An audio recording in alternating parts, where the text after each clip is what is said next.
दोस्तों, रहस्य और रोमांच चैनल में आपका स्वागत है। कभी कभी हमारे जीवन में कुछ ऐसी घटनाएं हो जाती हैं जिसे सुन और देखकर हम हैरान हो जाते हैं। दोस्तों, आत्माओं का संसार बड़ा विचित्र है। इस संसार में जिसकी काल मृत्यु हो जाती है उसकी आत्मा निरंतर अपनी मुक्ति के लिए प्रयास करती रहती है। ऐसी ही एक कहानी आज हम आपको सुनाने जा रहे हैं। यह कहानी पश्चिम बंगाल की है। उस समय ताराचंद की शादी नहीं हुई थी। वह पश्चिम बंगाल के एक छोटे से कस्बे के रेलवे स्टेशन में बतौर सहायक स्टेशन मास्टर पद पर तैनात था। पूरे दिन केवल पैसेंजर गाड़ियां ही इस स्टेशन पर ठहरा करती थी।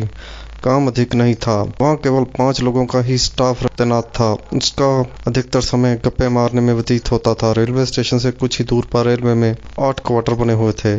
उनमें से केवल 4 मकानों में ही रेलवे का स्टाफ रहता था, बाकी खाली पड़े हुए थे।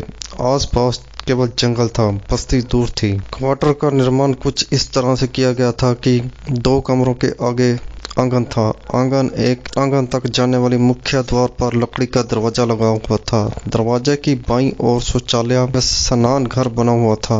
2 कमरों में से एक कमरे के सामने एक बड़ा सा पत्थर रखा हुआ था जो हिलता रहता था। जब भी कमरे में कोई दाखिल होता था तो दम की आवाज आती थी। हमेशा की तरह ताराचंद शाम 8 बजे अपने क्वार्टर में आ गया। खाना पकाया और खाना खाने के बाद वह सोने की तैयारी कर ही रहा था कि उसी अपने कमरे में तीव्र सुगंध महसूस हुई।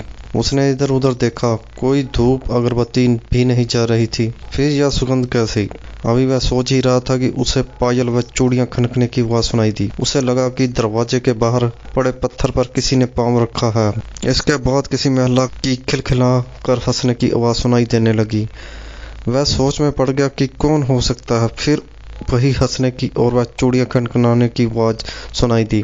उसने जब एकदम से दरवाजा खोला तो सामने उसे एक नई नवेली दुल्हन खड़ी नजर आई। उसे देखते ही वह बाहर की ओर दौड़ पड़ी। वह भी उसके पीछे दौड़ा, लेकिन वह सामने से बंद दरवाजे के आर पार निकल गई। यह देख वह कांप उठा। वह इस सोच में पड़ गया, यह कौन सी बला है। जैसे तैसे वह रात को सो पाया। अगले दिन वह अपने चपरासी गोरखा को ले आया। गोरखा तगड़ा जवान था। रात को दोनों ने साथ खाना खाया। जब वह सोने की तैयारी कर रहे थे उन्होंने फिर वही सुगंध आनी शुरू हो गई। ताराचंद ने गोरखा से पूछा, क्या तुमने कोई सेंट लगा रखा है? गोरखा ने जवाब दिया, नहीं साहब, पर मुझे भी खुशबू आ रही है। फिर वही चूड़ियों के खनखनाने में किसी महिला के खिलखिलाकर हंसने की आवाज आने लगी। उसने तुरंत गोरखा से कहा, एक डंडा तू उठा, एक डंडा मैं उठाता हूँ। गोरखा बोला, ठीक है साहब। कहकर गोरखा ने भी एक डंडा उठा लिया। जैसे ही उन्होंने दरवाजा खोला, सामने वही खूबसूरत दुल्हन खड़ी थी। उन्हें देखते ही वह दौड़ पड़ी। दोनों ने भी उसके पीछे डंडा लेकर दौड़ लगाई। देखते देखते वह बंद दरवाजा से आर पार निकल गई। यह देख गोरखा घबरा गया, लेकिन ताराचंद ने कहा, घबराना मत, मेरे साथ आ। ताराचंद ने दरवाजा खोला और कुछ ही दूर पर उसके पीछे दौड़े। वीरान जंगल और रात का समय होने के कारण वह जंगल में जाकर गायब हो गई। उन्होंने आगे जाना इसलिए भी उचित नहीं समझा क्योंकि बांस के जंगल में अनेक अंधे कुएं थे। वे घर लौट आए और इस घटना की चर्चा भी करने लगे।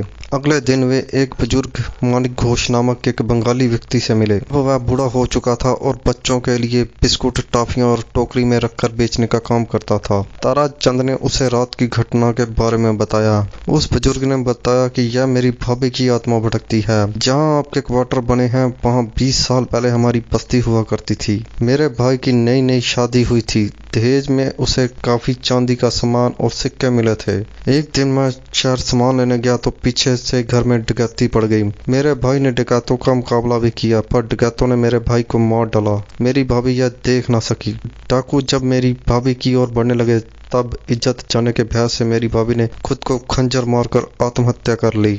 मेरे घर पहुंचने तक सब कुछ लुट चुका था। मेरी भाभी को अब तक मुक्ति नहीं मिली है और उसकी आत्मा भड़क रही है। वह तुम्हें कुछ भी नहीं कहेगी, शायद वह तुमसे मदद मांगेगी। मदद? ताराचंद हैरान हो गया। मदद? कैसी मदद? मैं क्या मदद कर सकता हूँ उस आत्मा की? ताराचंद बोला। अगले ही दिन ताराचंद एक तांत्रिक से मिला। तांत्रिक के साथ वे जंगल में गए। काफी देर तक जंगल में घूमने के बाद तांत्रिक को एक मानव हड्डी मिली। तांत्रिक ने उसे उठाया और कुछ मंत्र पढ़ने के बाद उस पर पानी छिड़का। फिर मंत्रोच्चार करने के बाद उस हड्डी को जमीन में दबा दिया। उसके बाद तांत्रिक ने ताराचंद को बताया अब वह फिर कभी नहीं आएगी। उन्होंने पूछा क्यों? तब उस तांत्रिक ने ताराचंद को बताया कि उसकी मौत के बाद उसका विधि पूर्वक अंतिम संस्कार नहीं किया गया था, इसलिए उसकी आत्मा भटक रही थी। अब वह फिर कभी नहीं आएगी। उसके बाद वह आत्मा कभी फिर नहीं आई। दोस्तों, यह थी एक सच्ची कहानी। आप इस कहानी के बारे में क्या कहना चाहेंगे? दोस्तों, और भी ऐसी इंटरेस्टिंग स्टोरी जानने के लिए हमारे चैनल को सब्सक्राइब करें। धन्यवाद।